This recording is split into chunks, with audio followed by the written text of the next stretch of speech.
Relationship had always operated on a foundation of professional distance, even in personal matters. Instead, she'd increased their public appearances together, creating opportunities to observe potential threats while maintaining the cover of routine family interactions.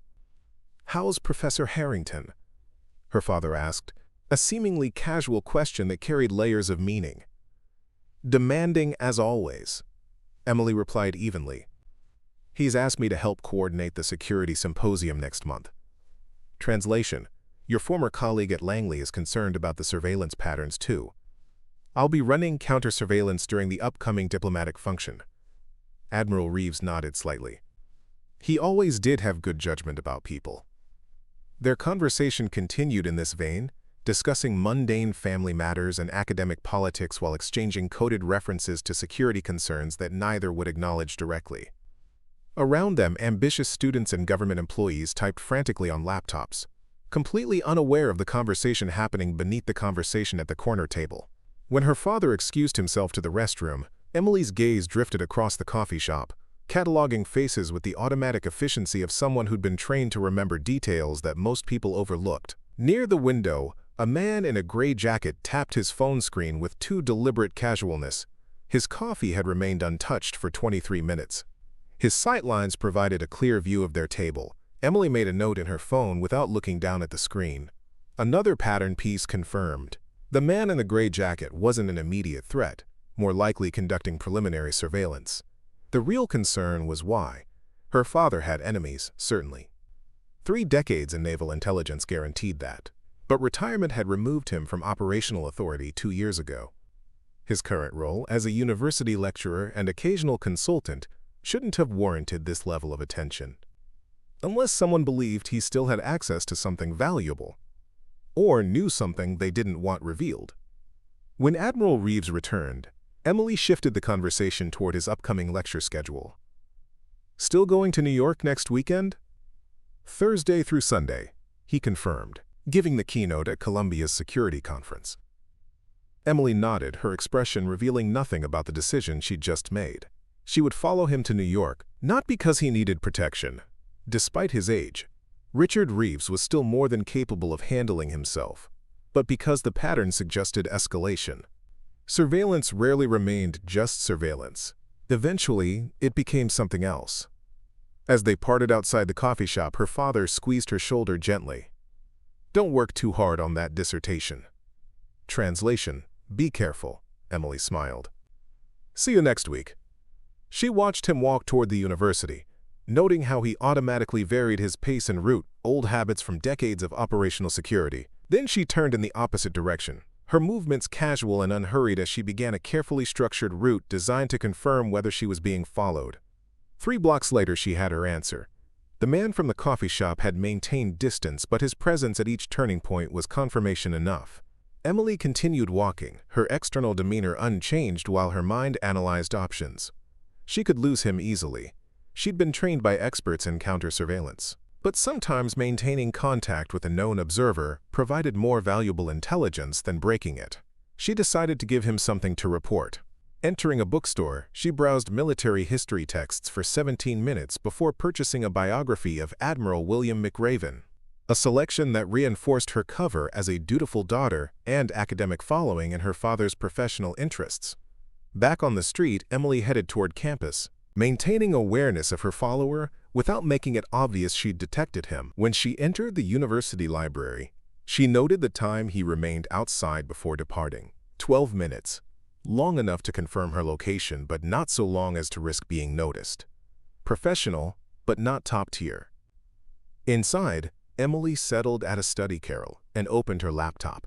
While appearing to work on academic research, she began constructing a surveillance log, documenting times, locations, and behavioral patterns. She'd been maintaining similar logs for weeks, building a comprehensive picture of who might be interested in her father and, by extension, herself. The pattern suggested multiple observers working in rotation. Government training, likely, but not American intelligence. Their techniques were different. Private security, perhaps, or foreign intelligence service. Not hostile enough to trigger immediate concern, but persistent enough to warrant continued monitoring. As evening approached, Emily packed her materials with methodical precision and headed toward her apartment near DuPont Circle. The 12-block walk gave her ample opportunity to confirm she wasn't being followed, at least not by anyone skilled enough to maintain surveillance without detection. Her apartment building was unremarkable, the kind of slightly worn brick structure that housed graduate students and young professionals throughout the district.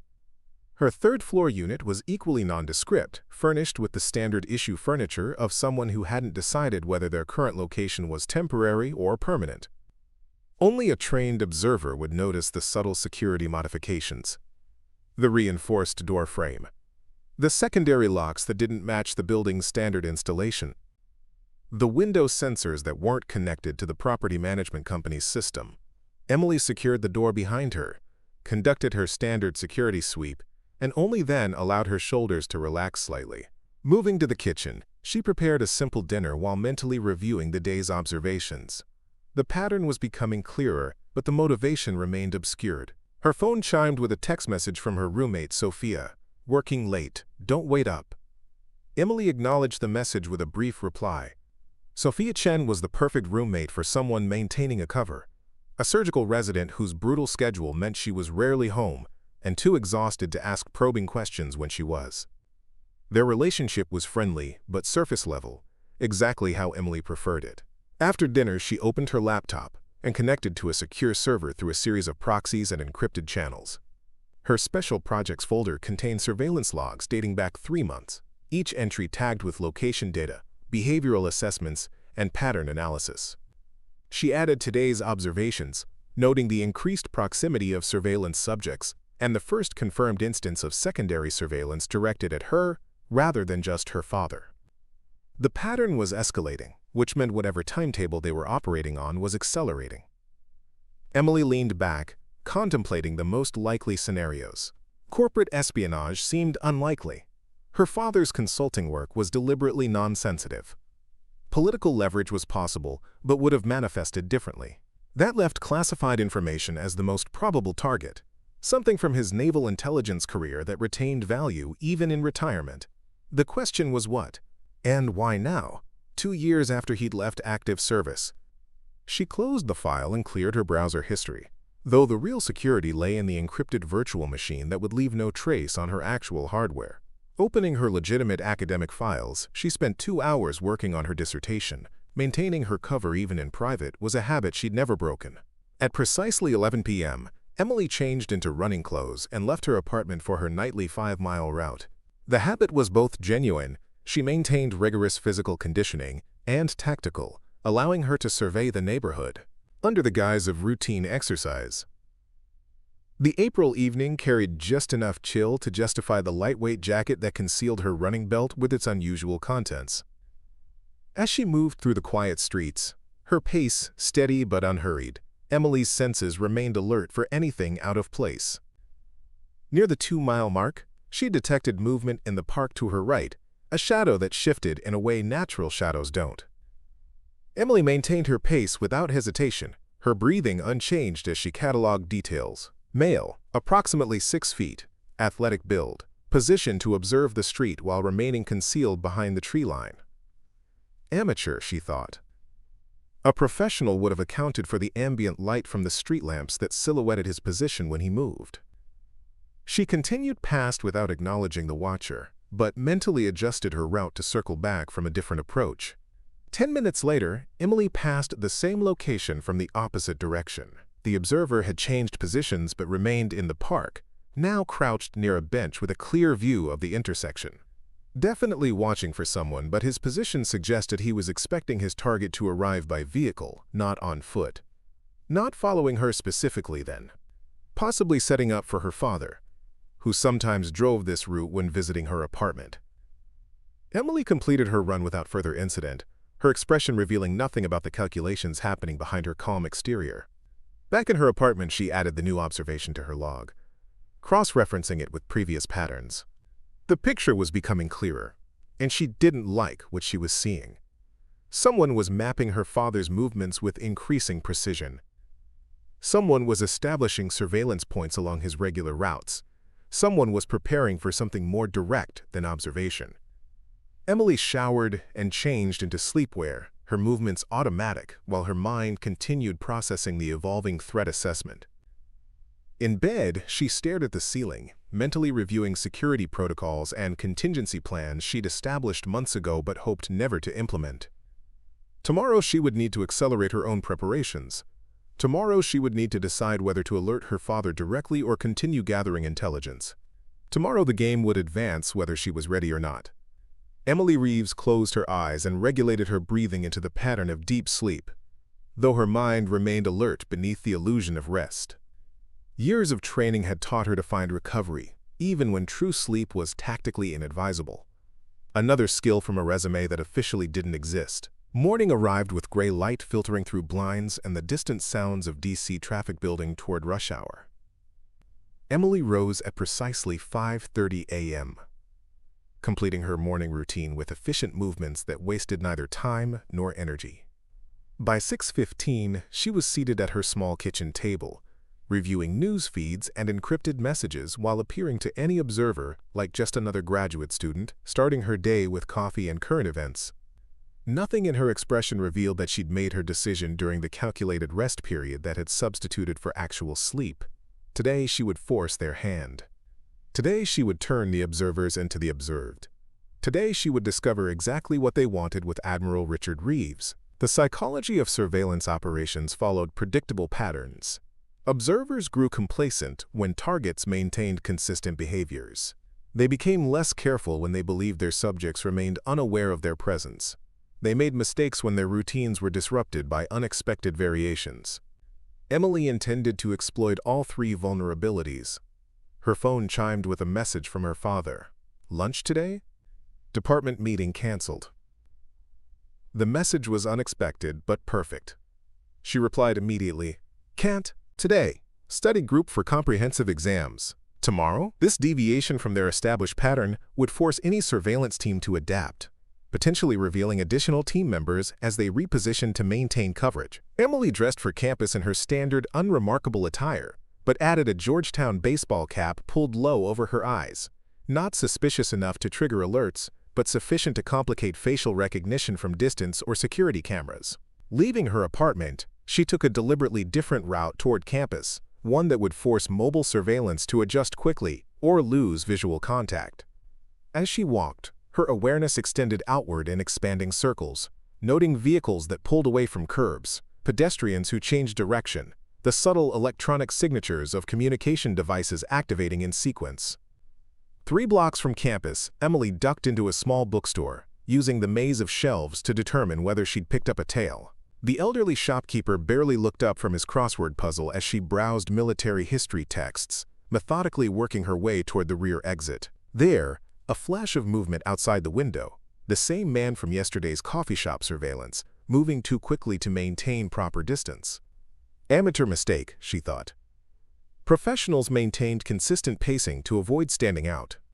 Emily waited 30 seconds, then exited through the back door into an alley that connected to a parallel street. Instead of continuing toward campus, she doubled back, positioning herself to observe her observer. The man in the gray jacket stood near the bookstore entrance, speaking urgently into a phone. His body language suggested frustration. He'd lost visual contact and was reporting failure, exactly as she'd intended.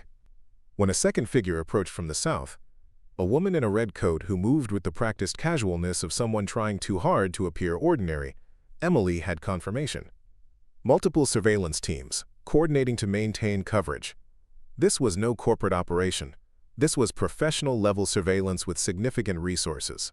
Emily waited until both figures departed, then continued toward campus through an alternate route, mentally cataloging everything she'd learned. The watchers were skilled enough to maintain coverage, but not skilled enough to avoid detection by someone with her training. That suggested mid-tier operatives, experienced enough for routine work but not elite enough for high-priority targets. Which meant whoever wanted information about her father considered this operation important, but not critical. A distinction that might prove useful. On campus, Emily attended her international security seminar, taking notes and participating in discussion, while part of her mind continued analyzing the morning's observations. Professor Harrington, her father's former colleague at Langley, caught her eye briefly as class ended, a silent question in his gaze. She gave an almost imperceptible nod as she gathered her materials. Yes, something was happening. Yes, she was handling it. No, she didn't require assistance yet. Emily spent the next 3 hours in the library, alternating between legitimate dissertation research and encrypted communications with contacts who owed her father favors. By early afternoon, she had confirmation. 3 separate individuals had been asking questions about Admiral Reeves in circles where such curiosity raised flags. The inquiries focused specifically on his final deployment before retirement, a classified operation in the South China Sea that had never made headlines but had reshaped naval deployments throughout the region. Emily had only fragments of knowledge about that mission. Her father maintained strict compartmentalization even with family, but she knew enough to understand why it might remain relevant 2 years later. Tensions in the region had escalated again in recent weeks. Perhaps someone believed the Admiral possessed information that could provide leverage in the current diplomatic standoff. At 2:30 p.m., Emily left campus and headed toward a small gym 6 blocks away, where she maintained a membership specifically for its location between multiple CCTV blind spots. Inside, she changed quickly and spent 40 minutes on equipment position to observe both the entrance and the emergency exit. No one followed her inside, but a sedan with government plates remained parked across the street for precisely 37 minutes before being replaced by an unmarked SUV with tinted windows. Shift change, she noted, maintaining coverage but rotating personnel. Another confirmation that this was a sustained operation rather than opportunistic surveillance. After her workout, Emily returned to her apartment via a circuitous route that included 3 deliberate choke points, where surveillance would be forced to reveal itself to maintain visual contact. She identified 2 more operatives, a middle-aged man pretending to read a newspaper and a younger woman walking a dog that showed no genuine attachment to her. Both exhibited the slightly too perfect casualness of people playing parts rather than living them. Back in her apartment, Emily secured the door and conducted another security sweep before sending a message to her father. Found that research paper you mentioned. Important developments on the South China Sea situation. Dinner tomorrow. The coded language would alert him that she'd discovered something significant related to his final mission. His response came 12 minutes later. Looking forward to it. My place, 7 p.m. Emily spent the evening reviewing everything she knew about her father's final deployment. The official records stated only that Admiral Reeves had coordinated a multinational naval intelligence operation focusing on freedom of navigation exercises. The unofficial information, gleaned from fragments of conversations and careful observation over 2 years, suggested something far more sensitive, potentially involving compromised intelligence assets and high-level diplomatic negotiations that never appeared in public records.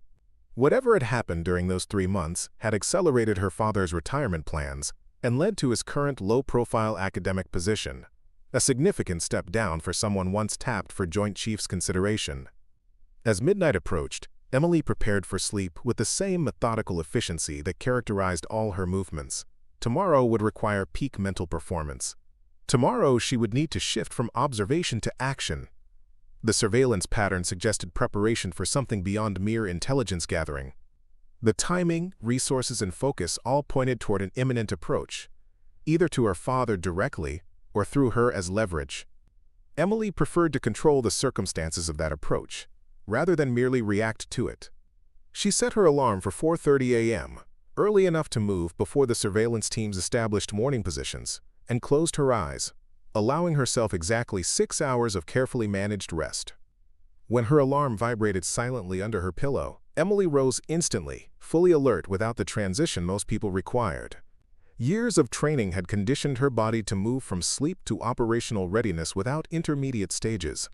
She dressed in pre-dawn darkness, running clothes that would allow freedom of movement while appearing ordinary to any early morning observers. Her running belt contained items that would never be found in a typical graduate student's possession. A specialized lockpick set disguised as house keys, a ceramic knife that would never trigger metal detectors, a flash drive containing encrypted files that would self-delete after 3 incorrect password attempts. Emily left her apartment building through the service entrance, using the pre-dawn emptiness of DC streets to confirm she wasn't being followed. She jogged at an easy pace toward Rock Creek Park, where the winding trails and dense foliage provided natural cover for the meeting she'd arranged the previous evening. Professor Michael Harrington was already waiting at the predetermined location, a jogger taking a brief rest on a bench overlooking the creek. Nothing about his appearance suggested he had once been the CIA's foremost expert on East Asian intelligence operations, or that he had personally recruited Admiral Reeves for his most sensitive missions. "You're looking well," he said as Emily approached, his voice low and measured. "I assume this isn't about your dissertation defense." "Not exactly," Emily replied, settling beside him while maintaining clear sight lines in all directions. "Someone's been watching my father. Professional surveillance, multiple teams, rotating shifts. Yesterday they started watching me too." Harrington didn't react visibly. Decades in intelligence had taught him the same emotional control that Emily had learned from childhood. Agency? Foreign, I think. Possibly Chinese MSS based on their techniques, but something feels off about the pattern. Like they want to be noticed. The professor nodded slightly. "Your father's final mission? That's my assessment. The timing aligns with renewed tensions in the region." Harrington was silent for several moments, his eyes scanning the surrounding trees with practiced casualness. "There were rumors," he finally said, "about what really happened during that deployment. Information that never made it into official channels." "What kind of information?" "The kind that could rewrite regional power dynamics if it became public." Harrington's voice had dropped even lower. "Your father was responsible for an intelligence coup that certain parties would prefer remain buried, both our government and theirs." Emily processed this, her expression unchanged despite the significance of what she was hearing. "They're preparing to make a move. Soon. Then you need to be prepared to counter it." Harrington reached into his jacket, producing a small metal case that he passed to her, with movements so natural no observer would have noticed the exchange. "Security protocols for your father's residence and office. Counter-surveillance equipment calibrated specifically for the type of technology they're likely using." Emily slipped the case into her running belt. "Thank you." "There's something else you should know," Harrington added, his tone shifting slightly. "Your father wasn't the only one involved in that operation. There were 5 others at his level. 3 have died in the past 18 months. Accidents, apparently. The implication hung in the air between them. Not accidents at all." Emily felt cold certainty settle in her chest. This wasn't just surveillance. This was preparation for something far more dangerous. "I'll handle it," she said simply. Harrington studied her face for a moment. "I've never doubted that. You're more like him than either of you acknowledge." They parted ways without further conversation, Harrington continuing his morning jog while Emily circled back toward her apartment through a route that would be impossible to track without aerial surveillance, something she doubted even this well-resourced operation had deployed. Back in her apartment, Emily showered and changed into business casual attire, appropriate for a graduate student with a teaching assistant position. She packed her laptop and research materials, along with several items from the case Harrington had provided, each disguised as ordinary personal belongings. Her phone chimed with a message from her father. "Looking forward to dinner tonight. Picking up ingredients this afternoon." Translation: he'd received her warning and was implementing additional security measures. Emily replied with a thumbs-up emoji, their prearranged signal that she would proceed as planned. She spent the morning on campus, attending her methodology seminar and holding office hours for undergraduates, with such convincing normalcy that none of her colleagues would have suspected she was simultaneously tracking surveillance patterns and planning counterintelligence measures. At lunch, Emily positioned herself in the campus center where she could observe without being obvious. 2 new faces appeared in her surveillance zone, a man whose business attire was slightly too formal for the university setting, and a woman whose Georgetown sweatshirt looked brand new and unworn. Both maintained sightlines to her position while pretending to be engaged in other activities. The pattern was escalating. More personnel, closer proximity, less concern about detection. Whatever they were planning was imminent. Emily finished her lunch unhurriedly, then made a show of checking her watch and gathering her materials. She had a 2 p.m. meeting with her dissertation advisor, a legitimate appointment that provided perfect cover for her next move. Dr. Winter's office was located in the eastern wing of the International Studies building, with windows overlooking a courtyard and a secondary door that connected to the department's conference room, a design feature that Emily had noted months earlier when selecting her advisor. The meeting proceeded normally, with Dr. Winters reviewing her latest chapter and providing detailed feedback. Exactly 43 minutes into their scheduled hour, Emily excused herself to use the restroom, a routine request that wouldn't trigger suspicion from either her advisor or any observers. Instead of turning toward the hallway restrooms, however, Emily slipped through the connecting door into the empty conference room, then exited through its separate doorway into a perpendicular corridor. From there, she descended the emergency stairwell to the basement level, where service tunnels connected multiple campus buildings, a network mapped in detail during her first week at Georgetown. The maneuver would force her watchers to either reveal themselves by rushing to re-establish visual contact or lose track of her entirely. Either outcome served her purposes. Emily emerged 10 minutes later from a different building, having changed her outer layer of clothing in a maintenance closet along the way. Now wearing a departmental staff jacket borrowed from a hook, she walked confidently toward the faculty parking lot, where she'd arranged for a car service using one of her backup identities. The black sedan was waiting exactly where scheduled. Emily slid into the back seat without hesitation. "The Mayflower Hotel, please," she instructed the driver, using the cover destination she'd established when booking the service. As the car pulled away from campus, Emily monitored their surroundings for signs of pursuit. Nothing immediate, though she suspected they would re-establish surveillance at her apartment when she failed to return to campus. 5 blocks from Georgetown, she directed the driver to pull over near a busy metro station. "Change of plans," she explained, handing him a generous cash tip. "I just remembered an errand I need to run." Inside the station, Emily purchased a fare card using cash, then boarded a train heading toward Pentagon City. She rode for 3 stops before exiting, doubling back through a different station entrance and catching a northbound train toward her father's neighborhood. By the time she emerged from the Woodley Park station, Emily was confident she'd broken any surveillance chain. She walked the remaining 6 blocks to her father's townhouse, approaching from the rear alley rather than the main street. Admiral Reeves opened the door before she knocked, ushering her inside without a word. His expression was grave but unsurprised, suggesting he'd already reached conclusions similar to hers. "They're making a move," he said once they were in his study with the door closed and a signal jammer activated. "Not just surveillance anymore." Emily nodded, removing the equipment Harrington had provided from her bag. "3 of your colleagues from the South China Sea operation have died in the past year and a half. Arranged accidents, according to Harrington." Her father's face tightened almost imperceptibly. "Chen in Singapore, Watanabe in Tokyo, and Williams in San Diego." "I'd heard, but hadn't connected the pattern." "It's about the intelligence you gathered, isn't it?" "Something that never made it into official reports." Admiral Reeves was silent for a long moment, studying his daughter's face with the evaluating gaze he typically reserved for intelligence briefings. Whatever he saw there must have satisfied him, because he moved to his desk and unlocked a hidden drawer with a key from his pocket. "What I'm about to tell you exists in only 5 secure locations worldwide," he said, retrieving a small data device.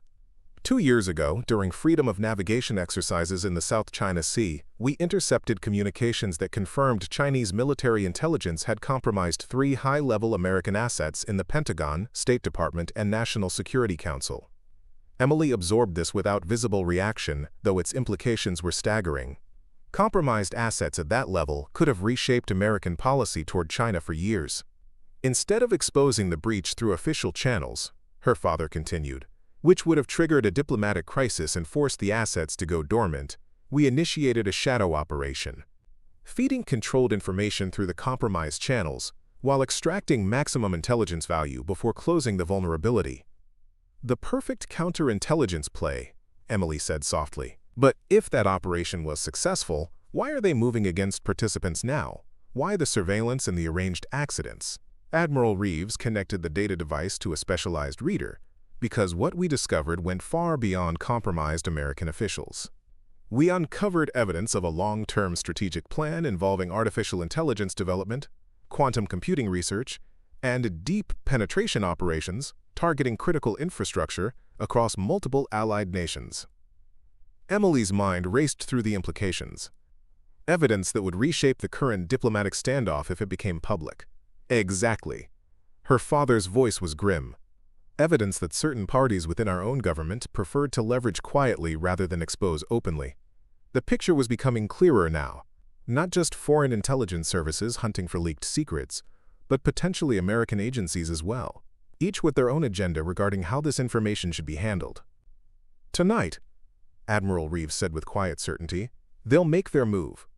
Either approach me directly or attempt to access my secure files while creating a diversion. Emily nodded, already formulating a response plan. Then we prepare accordingly. The next 3 hours were spent in methodical preparation. Emily installed Harrington's counter-surveillance equipment throughout the townhouse, while her father prepared secure communications channels that would activate only in emergency scenarios. They established duress codes, rally points, and extraction routes, with the efficiency of people who had conducted similar operations many times before. As darkness fell over Washington, they settled in the study with the appearance of a father and daughter sharing dinner and conversation. To any observer, even one using thermal imaging or directional microphones, they would appear to be having a routine family evening. The reality was far different. Both were positioned with clear sight lines to approach routes. Both had protective equipment within immediate reach. Both were prepared for multiple contingency scenarios, from direct confrontation to electronic breach attempts. At precisely 9:47 p.m., the power on their block went out, plunging the neighborhood into darkness. Timing suggests a coordinated approach. Admiral Reeves noted calmly, switching to the backup generator that powered only essential security systems. Emily moved to her position near the rear entrance, night vision equipment allowing her to monitor the alley behind the townhouse. Multiple heat signatures approaching from the south, she reported quietly. 5 individuals, tactical movement patterns. Her father nodded, checking his own monitoring equipment. 2 more at the front entrance. Standard pincer formation. Neither showed any sign of anxiety or uncertainty. They had prepared for this scenario, anticipated the approach vectors, and positioned countermeasures accordingly. Now it was simply a matter of execution. Non-lethal response protocols. Admiral Reeves reminded her, though the instruction was unnecessary. Emily had never been one to use excessive force when precision would suffice. The first breach attempt came 3 minutes later. A sophisticated electronic attack on the townhouse's security system followed immediately by a physical approach at the rear entrance. Emily watched through specialized optics as the 5-person team advanced with practiced coordination, their movements suggesting military or intelligence training. Initiating countermeasures, she said simply, activating the first of several systems they had prepared. The approaching team would find that Admiral Richard Reeves and his daughter were far more prepared than anyone had anticipated, and that underestimating either of them had always been a dangerous mistake. The first attacker never saw Emily coming. As he bypassed the electronic lock on the rear entrance, using a sophisticated device that suggested government resources, Emily activated the hidden panel beside the doorframe. A nearly invisible aerosol mist deployed directly into his face, delivering a fast-acting sedative that dropped him to his knees before he could alert his team. Emily moved with silent efficiency, securing his communication device and weapon before dragging him inside to a prepared containment area. The entire encounter had taken less than 12 seconds and produced no sound that would alert the remaining team members. First target neutralized, she whispered into her communication device. 4 remaining at rear approach. Her father's voice came back immediately. Front team holding position. They're waiting for confirmation from the rear team before proceeding. Emily nodded to herself, analyzing the tactical situation. The operation was clearly coordinated but cautious, suggesting they wanted to acquire information rather than cause harm. Professional restraint that she could exploit. She moved to the next position, activating the household monitoring system that displayed thermal images of the remaining 4 individuals. They had paused, clearly concerned about their missing team member. 2 maintained position while 2 others advanced cautiously toward the door. Perfect, Emily thought. This separation created vulnerability. Through her night vision equipment, she watched the pair approach the rear entrance. Their movements betrayed military training, careful positioning, coordinated signals, weapon discipline. Not amateurs or hired muscle, but professionals executing a mission they believed was sanctioned. As they reached the door, Emily activated the second countermeasure. The security floodlights burst to life with blinding intensity, targeted precisely at their position while leaving the rest of the property in darkness. Simultaneously, a high-frequency sound pulse deployed from hidden speakers, not loud enough to alert neighbors, but disorienting for anyone within its focused range. The two operatives staggered backward, momentarily blinded and disoriented, exactly as Emily had planned. She moved through a side entrance, approaching from their blind spot with the fluid movement of someone who had trained for precisely this scenario. The first man never saw the strike coming, a precise blow to the vagus nerve that rendered him unconscious before he could process what was happening. The second operative recovered more quickly, turning toward her with trained reflexes that spoke of special operations background. "Federal agent," he hissed, reaching for his weapon. "Stand down." Emily didn't waste breath responding. She had already calculated the angles and distances, already anticipated his likely response patterns based on standard training protocols. When he shifted his weight to draw his sidearm, she was already inside his defense perimeter, executing a joint manipulation that used his own momentum against him. The weapon clattered to the ground as Emily locked his arm in a control position that provided three options: compliance, unconsciousness, or structural damage to the shoulder joint. Most professionals recognized when tactical advantage had been lost. "Who sent you?" she asked, her voice calm despite the exertion. The man's training held. "You're interfering with a national security operation. Stand down immediately." Emily increased pressure slightly, enough to send clear signals about her capabilities without causing permanent injury. Not federal methodology. Not standard intelligence protocols. You're operating under unofficial parameters.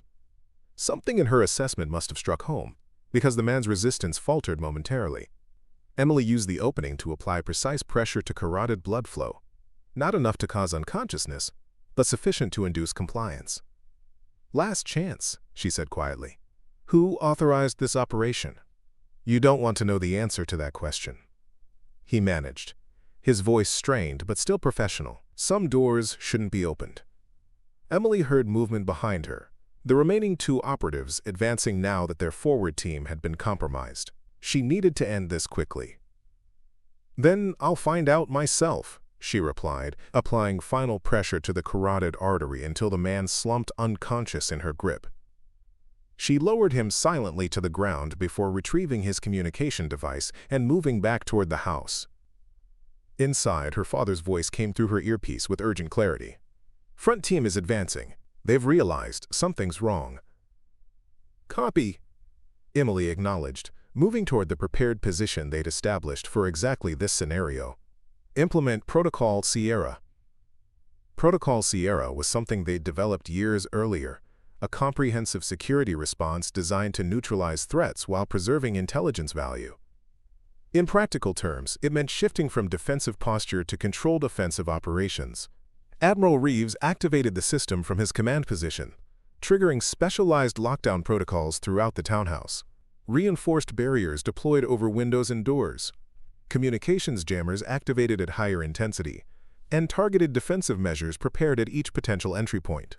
Emily positioned herself at the junction between the kitchen and dining room, where she could respond to threats from either the front or rear of the house. The night vision equipment showed the remaining two rear operatives conferring urgently, clearly reassessing their approach now that three team members were unaccounted for. The front team, meanwhile, had abandoned subtlety. Thermal imaging showed them preparing breaching equipment, the kind used by federal tactical teams for high-risk entries. Whatever information they sought must be extremely valuable to risk such an overt approach in a residential neighborhood. "They're escalating beyond parameters," her father noted calmly. "That suggests oversight failure or autonomous decision-making. Either way, not the hallmark of sanctioned operations." Emily agreed with his assessment. Legitimate intelligence operations maintain strict protocols about civilian areas and escalation thresholds. This team was operating with unusual latitude. "I'll take the front team," Admiral Reeves continued. "You handle our remaining friends at the rear." Emily suppressed a smile. Despite his age and academic position, her father remained one of the most capable tactical operators she'd ever encountered. The people approaching his home were about to learn a painful lesson about underestimating retired naval officers. As the front team prepared their breach, the Admiral activated countermeasures that he'd installed years earlier. well beyond standard home security and unknown even to Emily until tonight. The front walkway, which appeared to be ordinary decorative stones, concealed a sophisticated pressure-sensitive system. When both team members stepped onto a specific sequence of stones, the system deployed. The effect wasn't dramatic or violent, just a precisely calibrated electrical charge delivered through conductive material in the walkway stones. Not enough to cause permanent injury, but more than sufficient to disrupt neuromuscular control temporarily. Both operatives collapsed where they stood, their equipment clattering uselessly around them. Admiral Reeves moved with surprising speed for a man his age, securing their weapons and communication devices before they could recover. Meanwhile, Emily focused on the remaining rear team members, who had decided on a new approach. Rather than attempting to breach the fortified entrance, they were navigating toward a side window that appeared less protected. They didn't realize the apparent vulnerability was deliberate, a channeling mechanism designed to direct threats toward prepared response points. As they approached the window, Emily positioned herself accordingly. When the first operative attempted to defeat the security sensor, she triggered a localized countermeasure, a compressed air system that deployed a canvas capture net with enough force to immobilize without causing significant injury. The operative found himself suddenly entangled, his equipment useless as reinforced fabric pinned his arms and restricted movement. His partner reacted with professional speed, dropping low and moving to a different position, exactly as Emily had anticipated. She was already moving to intercept, having mapped the most likely response patterns during their preparation. When the operative rounded the corner, seeking cover, Emily was waiting. What followed wasn't the dramatic combat depicted in action films. It was the efficient, technical application of control techniques developed through years of specialized training. Emily didn't rely on strength or aggression. She used leverage, timing, and precise understanding of human biomechanics. The operative was skilled, his reactions and counters suggesting specialized training beyond standard field operations. But Emily had been preparing for this moment her entire life, though no one in her graduate program would have believed it. When she applied the final control technique, a joint manipulation that offered no counter without risking structural damage, the operative made the professional decision to yield rather than sustain unnecessary injury. "Who are you?" he asked, genuine confusion evident in his voice as Emily secured his wrists with reinforced restraints. "Just a graduate student," she replied calmly, completing the restraint procedure with practiced efficiency. Within 18 minutes of the initial approach, all 7 operatives had been neutralized and secured in separate containment areas throughout the townhouse. Emily met her father in his study, where he was already analyzing the communication devices and equipment they'd confiscated. "Not standard issue," he observed, examining one of the specialized communication units. "Custom encryption, dedicated frequency spectrum, specialized power source. This isn't off-the-shelf equipment, even for federal agencies." Emily nodded, reviewing the identification credentials they'd recovered. "Documentation is flawless, but inconsistent with current protocol formatting. Someone spent significant resources creating convincing but deniable operational cover." Her father's expression remained neutral, but she recognized the concern in his eyes. "This goes higher than we anticipated, which means we need to identify the source before we determine our next steps," Emily concluded, already connecting the specialized equipment to analytical devices they'd prepared earlier.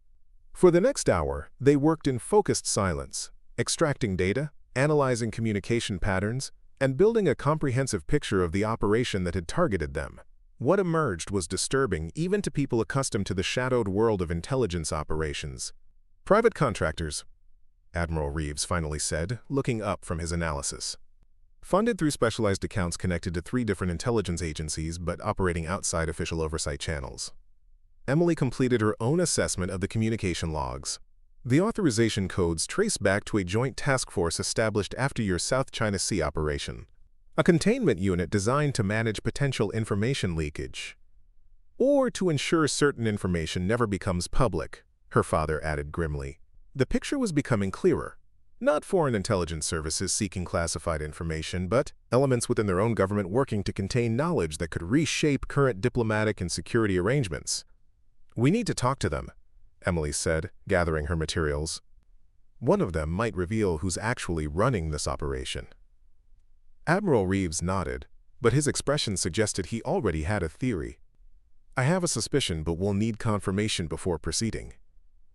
They moved to the secure room where they'd placed the team leader, the most experienced operative based on equipment and tactical position. The man sat calmly despite his restraints, his expression revealing nothing as they entered. "You've created significant complications for yourselves," he said without preamble. "This operation has contingency protocols if the primary team fails to report." Admiral Reeves studied him with the evaluating gaze that had made junior officers nervous throughout his naval career. "I'm more interested in who authorized an armed incursion into a private residence without judicial oversight or proper operational parameters." The operative maintained his professional demeanor, but Emily noticed subtle tension indicators, micro-expressions that suggested internal conflict rather than simple resistance. "You know how this works, Admiral," the man replied after a measured pause. "Some operations exist outside standard authorization channels, especially when national security interests are at stake." "And which national security interests required 7 armed operatives to breach my home?" Reeves asked, his tone conversational despite the gravity of the situation. The operative hesitated, glancing briefly at Emily before returning his attention to the Admiral. "The information you acquired during Operation Cerulean Shield was compartmentalized for a reason. Certain elements cannot become public without triggering significant diplomatic instability." Emily watched the exchange carefully, noting the specific operation name, a classification detail that hadn't appeared in any of the documentation they'd reviewed earlier. This man had higher access than his equipment and position suggested. "Interesting that you reference an operation name that doesn't officially exist," Admiral Reeves observed, confirming Emily's assessment. "That suggests authorization from someone with direct knowledge of classified activities rather than standard operational oversight." Something shifted in the operative's expression, a subtle acknowledgement that he'd revealed more than intended. Emily stepped forward, changing the dynamic deliberately. "You're not here to recover information," she said, her certainty based on careful analysis rather than interrogation techniques. "You're here to assess whether the information has already been compromised. This is a verification operation, not retrieval." The man's reaction, a barely perceptible tensing of facial muscles, confirmed her assessment. Admiral Reeves continued the approach without missing a beat, their natural coordination, the result of shared analytical frameworks rather than planned interrogation. "Which means someone is concerned that I've identified the connection between the South China Sea intelligence and the current diplomatic standoff," the Admiral continued. "Someone who benefits from keeping that connection hidden." The operative maintained his composure, but Emily could see the calculation happening behind his professional mask, weighing options, assessing potential outcomes, determining the best course through a rapidly changing scenario. "You should ask yourself why certain information remains classified even within intelligence communities," he finally said.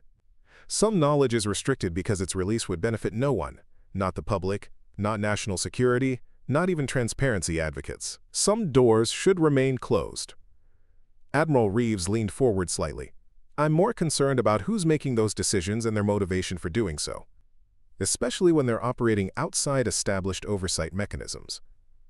The operative's expression suggested he might actually agree with that concern, despite his role in the operation. Another piece of the puzzle clicked into place for Emily. "You don't know who ultimately authorized this, do you?" she asked, the realization forming as she spoke.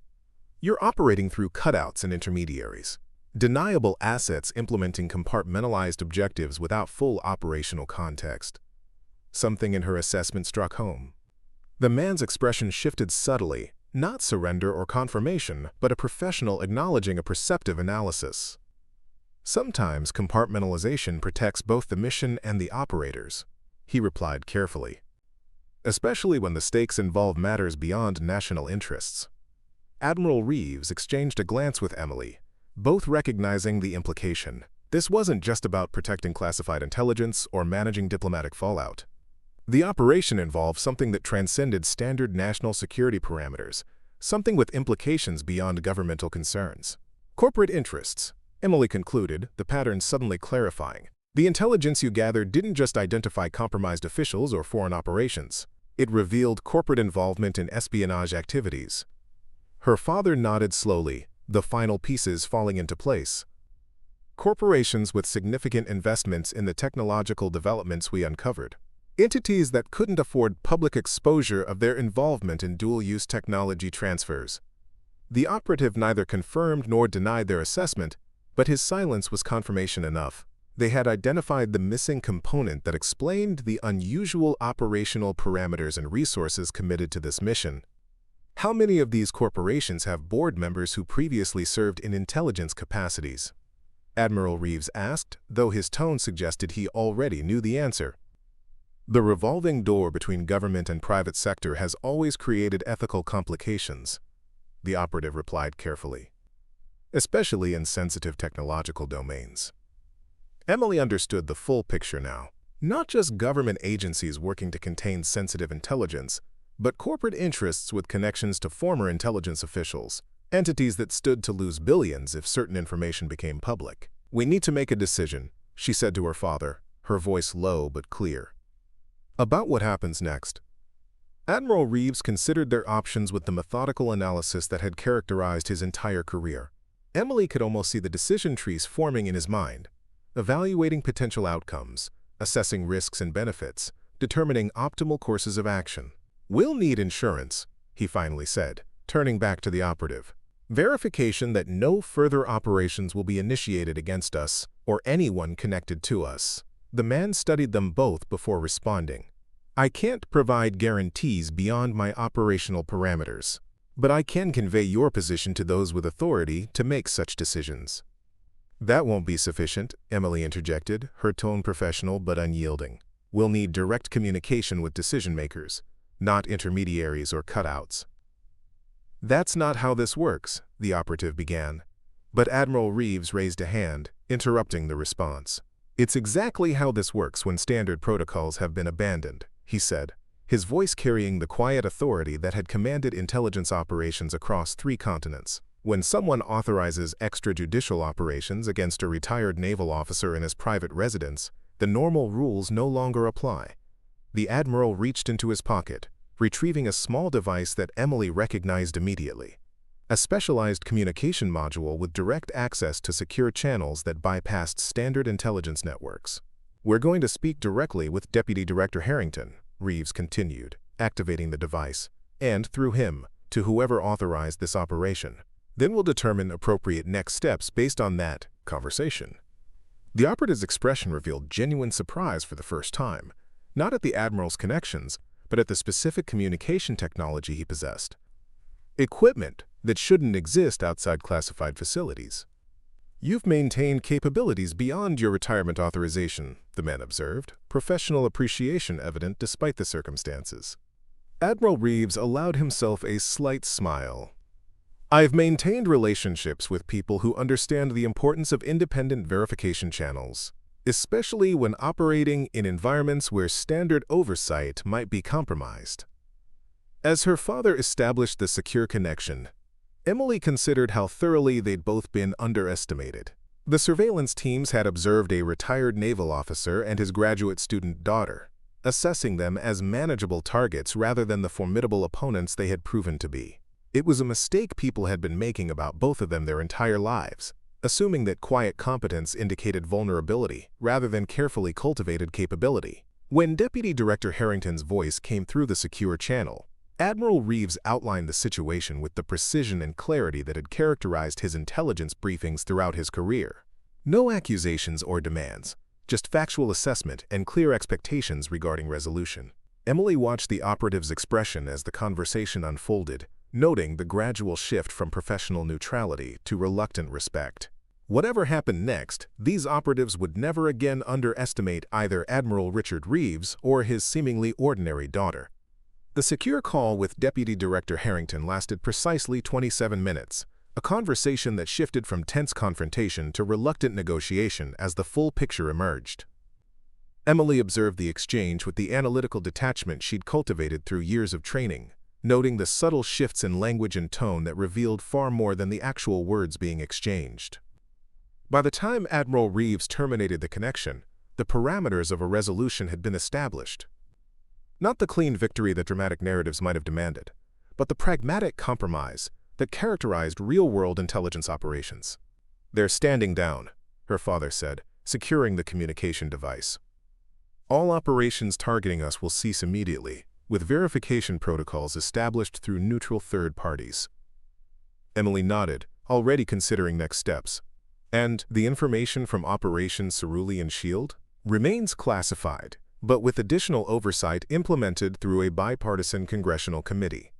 The Admiral's expression suggested he found this solution imperfect but acceptable, and the corporations involved will face restricted access to government contracts pending internal investigations. The operative they'd been questioning remained silent throughout this exchange, though Emily noticed the subtle indicators of someone reassessing their understanding of a situation. The professional mask remained in place, but beneath it lay a growing recognition that he'd been deployed against targets whose capabilities and connections had been severely underestimated. "What happens to us?" he finally asked, nodding toward his secured colleagues. Admiral Reeves considered the question with the measured evaluation of someone who had commanded personnel through complex operations for decades. "You were following orders, operating under what you believed were legitimate authorization protocols. Your team will be released once our security arrangements are confirmed." The man studied them both, professional assessment giving way to something that looked almost like respect. Most people would respond differently to an armed incursion into their home. Most people haven't spent decades in environments where distinguishing between threats and assets requires looking beyond immediate circumstances, Emily replied, her tone matter-of-fact rather than judgmental. "Your team was implementing directives established by others. The responsibility lies with those who issued the orders, not those who executed them." The operative held her gaze for a moment longer than professional assessment required. "You're not what you appear to be, are you?" Emily allowed herself a small smile, revealing nothing. "Few things are." As dawn approached, bringing the soft gray light of early morning to the townhouse windows, Emily coordinated the secure release of the neutralized team members. Each operative was provided with verification codes that would authenticate their extraction without triggering additional security responses. Each departure was monitored through surveillance systems that extended well beyond the physical boundaries of her father's property. By 6:30 a.m., the last team member had been released, and Emily met her father in his study, where he was securing the evidence they'd gathered during the operation. Harrington confirmed the corporate connection. He said without preamble. 3 technology firms with significant government contracts were implicated in the intelligence we gathered 2 years ago. Firms with board members who previously served in senior intelligence positions. Emily nodded, processing this information against the pattern she'd been assembling, which explains the unusual operational parameters. Not standard intelligence methodology, but hybrid procedures influenced by corporate security protocols. Exactly. Her father's expression was grim, but not surprised. The revolving door between intelligence agencies and private contractors has always created ethical complexities. This operation demonstrates how those complexities can manifest when oversight mechanisms fail. They worked in focused silence for the next hour, documenting everything that had occurred and establishing security protocols that would alert them to any renewed surveillance or approach. Emily operated with the same methodical precision that had characterized her actions throughout the night. No wasted movements, no unnecessary words, everything executed with calibrated efficiency. By mid-morning, they had implemented a comprehensive security response that would deter future operations while maintaining plausible deniability about their own capabilities. The kind of balanced solution that reflected decades of experience navigating the shadowed boundaries between official and unofficial activities. Admiral Reeves finally leaned back in his chair, studying his daughter with an expression that combined professional assessment with paternal pride. "You handled yourself exceptionally well last night." 5 armed operatives neutralized without permanent injury or excessive force. Emily accepted the compliment with a slight nod. "I had good training." "Beyond training," her father corrected gently. "What you demonstrated requires something that can't be taught, the ability to maintain clarity and purpose under extreme pressure, to see beyond immediate tactical concerns to strategic implications." She didn't respond immediately, recognizing that her father was offering more than professional validation. This was acknowledgement of something they rarely discussed directly, the unique path that had shaped her development from childhood through present day. "I've been wondering," Admiral Reeves continued after a moment, "why you chose this particular cover for your graduate studies. International relations with a focus on intelligence sharing. It's surprisingly close to your actual operational background." Emily considered her response carefully. "Sometimes the best place to hide is in plain sight. People see what they expect to see, an admiral's daughter following her father's academic interests. They don't look deeper because the surface appearance satisfies their expectations. Her father nodded, accepting this explanation while recognizing it wasn't complete. And Georgetown specifically? Proximity to decision-makers, Emily acknowledged. Access to resources and networks that might prove useful if situations like last night ever developed. The Admiral's expression suggested he understood exactly what she wasn't saying explicitly. That she had positioned herself deliberately to monitor potential threats to him following his retirement. That her academic career, while legitimate, served multiple purposes beyond professional advancement. "You've been watching for something like this since I retired, haven't you?" he asked, though his tone suggested he already knew the answer. Emily met his gaze directly. 3 of your colleagues died in accidents after that operation. You were stationed in D.C., where proximity to power creates both opportunity and vulnerability. Establishing a monitoring position was simply prudent operational security. For a moment, the professional facade between them softened, revealing the father-daughter relationship that existed beneath their operational partnership. Admiral Reeves reached across the desk, briefly squeezing her hand, a rare display of physical affection between two people more accustomed to expressing connection through shared competence than emotional demonstration. "Thank you," he said simply. Emily nodded, accepting both the gratitude and the acknowledgement of what had remained unspoken between them for years. Then, with the natural transition of people accustomed to compartmentalizing personal and professional matters, they returned to operational concerns. "We should consider relocation protocols," she suggested, reviewing their security status. "At least temporarily, until we can confirm the stand-down order has been fully implemented." Her father nodded, already considering options. "I have a conference in Vienna next week. Originally planned to decline, but it could provide useful cover for temporary extraction if necessary. And I have research affiliations with 3 European universities that could justify immediate travel," Emily added, mentally reviewing contingency plans she'd established months earlier. "We could implement separate departure protocols with reunion parameters established through secure channels." They continued planning with the efficient coordination of people who had conducted similar operations many times before, though never openly acknowledged the extent of their shared operational background. To any observer, they would have appeared to be a father and daughter discussing travel arrangements, not intelligence professionals implementing extraction protocols developed through decades of experience in volatile environments. By early afternoon, they had established comprehensive contingency plans covering multiple scenarios, from continued surveillance to direct approach by additional operatives. Each plan balanced security requirements against practical implementation constraints, creating layered response options that could be activated with minimal preparation. As Emily prepared to return to her apartment, maintaining normal patterns was essential to effective counter-surveillance. Her father paused her with an unexpected question. "Do you ever regret the path you've chosen?" he asked, his expression suggesting this wasn't just professional curiosity but genuine paternal concern. "The sacrifices it requires?" Emily considered the question with the same careful analysis she applied to operational planning. "I've never considered them sacrifices," she finally replied. "Just different priorities than most people maintain.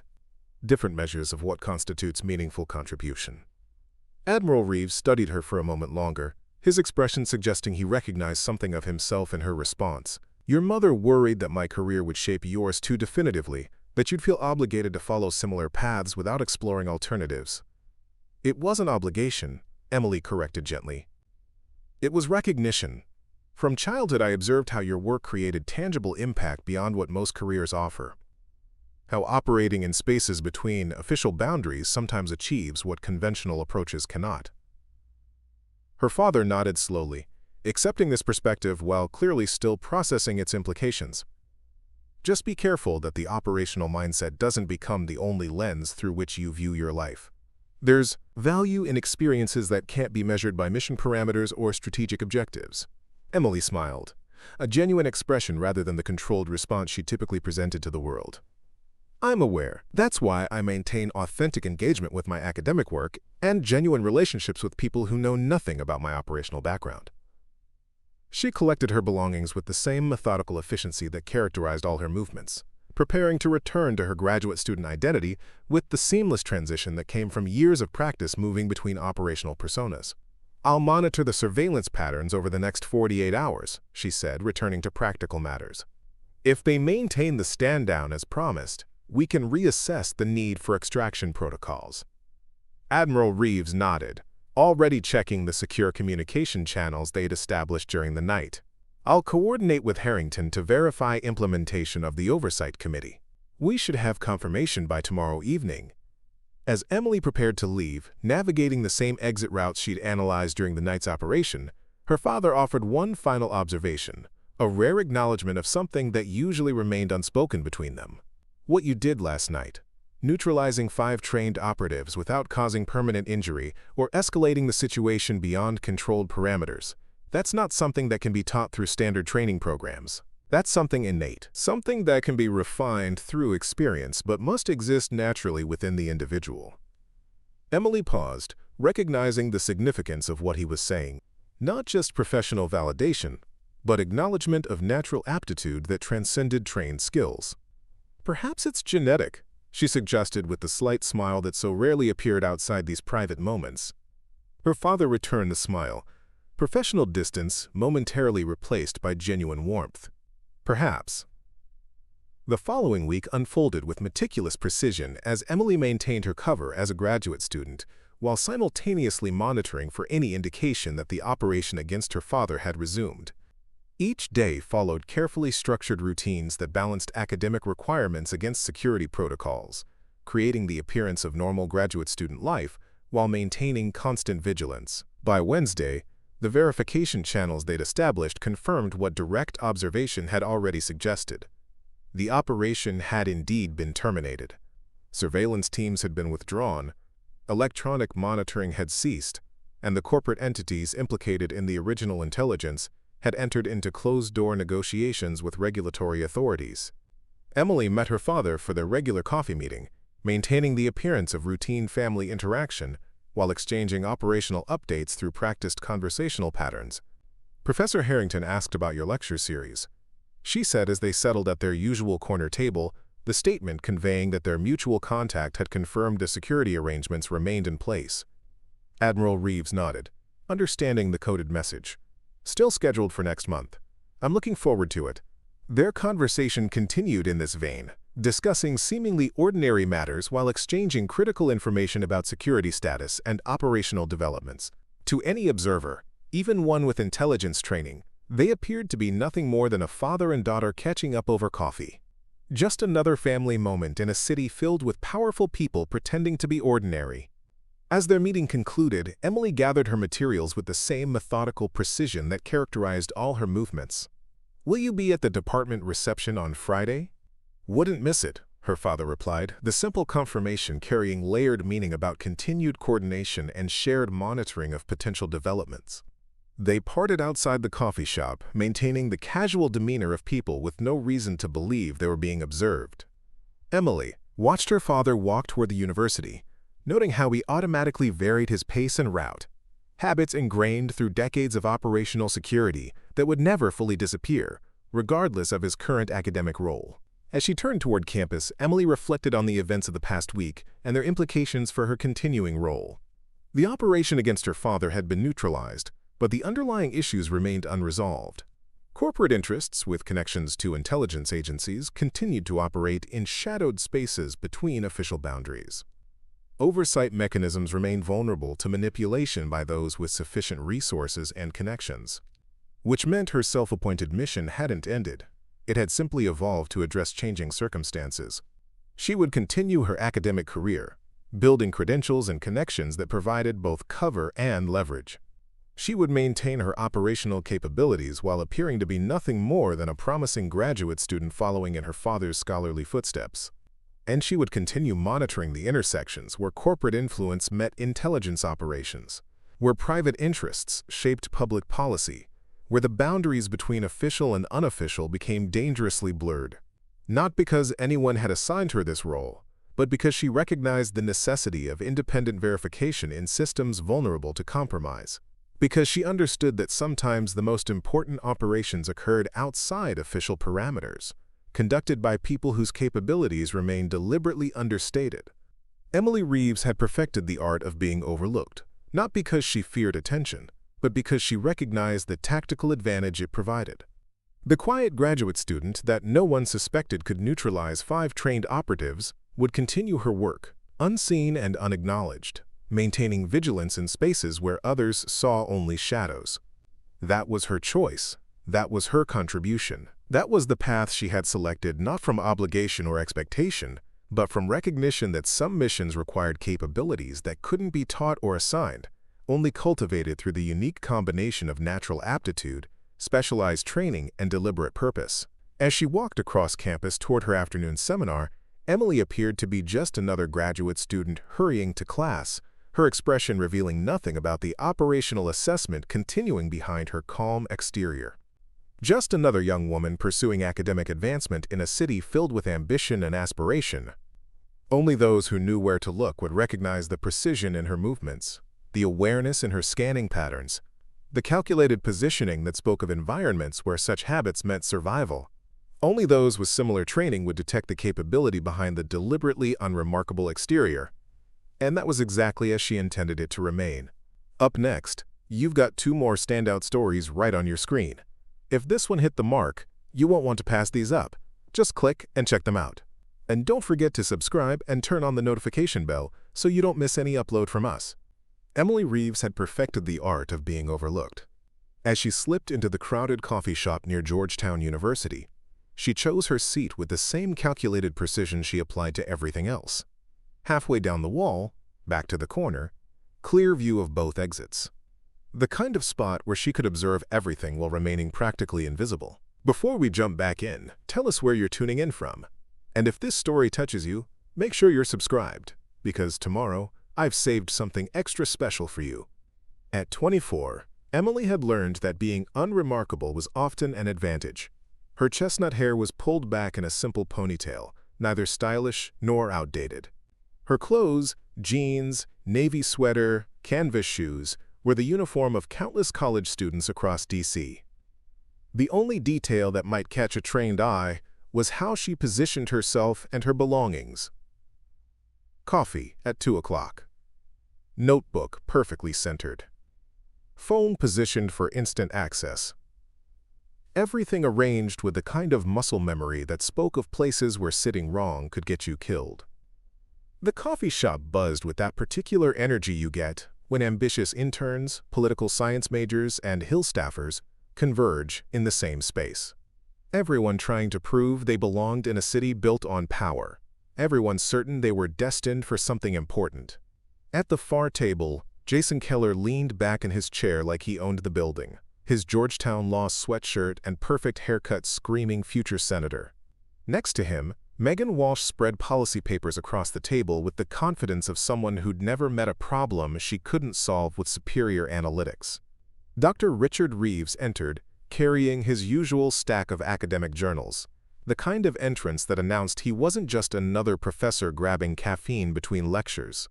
The overhead lights caught the silver in his hair as he surveyed the crowded space with the weary expression of someone who'd been navigating Washington's power corridors since before half the patrons were born.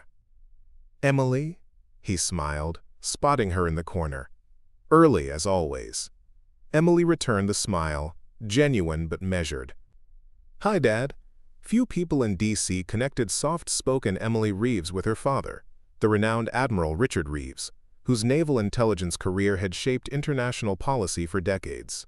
Fewer still knew that Emily was anything other than a quiet graduate student finishing her international relations degree. That was exactly how she preferred it.